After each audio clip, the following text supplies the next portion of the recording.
Hello students, तो आज हम बात करने वाले हैं ज्योमेट्रिक डिज़ाइन के ऊपर।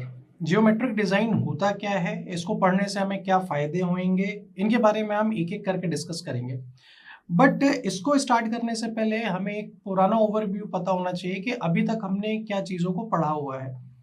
जब हमने यूनिट स्टार्ट की थी तो उस टाइम पे हमने बात की थी कि किस तरीके से अलग-अलग रोड के क्लासिफिकेशन किए हमने, क्या पैटर्न थे, क्या शेप थे, प्लस अलग-अलग कमिटीज़, पॉलिसीज़ कैसे डिज़ाइन हुई, कैसे पुराने टाइम पे हमारे रोड के क्लासिफिकेशन हुए, चाहे वो एंशिएंट टाइम के हों या फिर ट्रसक-गोएट हो, टेलफोर्ड हो, वाटरबाउंड, मैकाडैम हो, तो इन सारी चीज़ों के ऊपर हमने बात कर ली।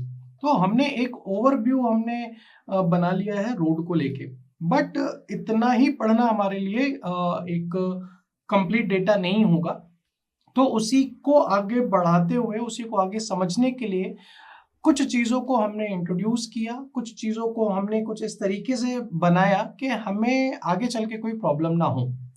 तो जब हम ज्योमेट्रिक डिज़ाइन के ऊपर बात कर रहे होते हैं, तो ज्योमेट्रिक डिज़ाइन बेसिकली एक तरीके के हाईवे इंजीनियरिंग की ब्रांच होती है, जो कि डील करती है उसके डायमेंशंस के ऊपर, उसके लेआउट के ऊपर। अब ये डायमेंशन और लेआउट किसके? जो भी विजिबल फीचर्स हैं, जो कि फिजिकल एलिमेंट्स हैं रोड के या फिर हाईवे के, उनके डायमेंशन और लेआउट्स के ऊपर डील करने वाली चीज़ को हम क्या बोलते हैं? ज्योमेट्रिक डिज़ाइन बोलते हैं। ठीक है। इसका मेन ऑब्जेक्टिव क्या होता है ज्योमेट्रिक डिजाइन का? वो ये कि हम किस तरीके से एक ऑप्टिमम एफिशिएंसी को ऑप्ट कर सकें, एफिशिएंसी प्लस सेफ्टी को डील कर सकें विद द रीजनेबल कॉस्ट। तो यहाँ पे इन चीजों को बहुत ही ध्यान से आप सुनिएगा, समझिएगा, क्योंकि ज्यादातर बच्चे क्या होते हैं कि ज्योमेट्रिक डिजाइन के मेन एलिमेंट्स को पढ़ लेते हैं और मेन ज्योमेट्रिक डिजाइन होती क्या है उसको नहीं समझते हैं। ठीक है। तो मेन ऑब्जेक्टिव क्या है कि कैसे हम एक ऑप्टिमम एफिशिएंसी सेफ्टी को डील करते हैं विद रीजनेबल कॉस्ट। हमें वहां पे कॉस्ट भी कम करके लानी है। दूसरी चीज ये कि ज्योमेट्रिक डिजाइन के अंदर हम कौन कौन सी रिक्वायरमेंट्स को फुलफिल करते हैं।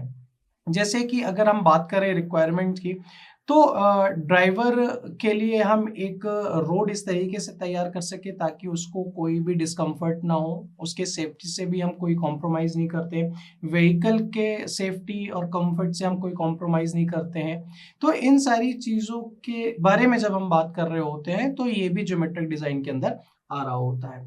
मेन चीज़ जब हमने ज्योमेट्रिक डिज़ाइन के अंदर जब हमने ड्राइवर की बात की, व्हीकल की बात की, तो इसके अंदर एक और चीज़ निकल के आती है कि जब हम ज्योमेट्रिक डिज़ाइन की बात कर रहे होंगे तो हम वहाँ पे जो भी एक्सीडेंट्स हो रहे होते हैं, जो भी कंजेशन हो रहे होते हैं, जो भी ट्रैफिक वॉल्यूम बढ़ रहा होता है, तो उनको भी हम कहीं न कहीं रिडक्ट करके ला रहे होते हैं।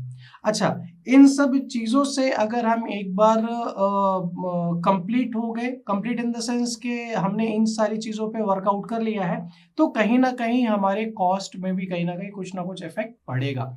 हम उसको कहीं न कहीं कम करके लाएँगे। अदरवाइज़ अदरवाइज़ हमारा जो कॉस्ट है, जो इकोनॉमी है रोड के डेवलपमेंट के लिए डिज़ाइनिंग के टाइम पे, वो बढ़ती चली जाएगी।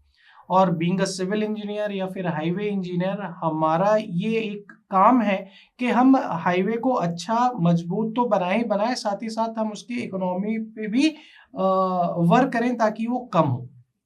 तो इन सारी चीज़ों पे जो हमने आज बात की है वो है ज्योमेट्रिक डिज़ाइन। अगले लेक्चर के अंदर हम ये बात करने वाले हैं कि कौन-कौन से ऐसे फैक्टर्स होते हैं जो कि अफेक्ट करेंगे ज्योमेट्रिक डिज़ाइन को। आज के लिए इतना ही। Thank you very much.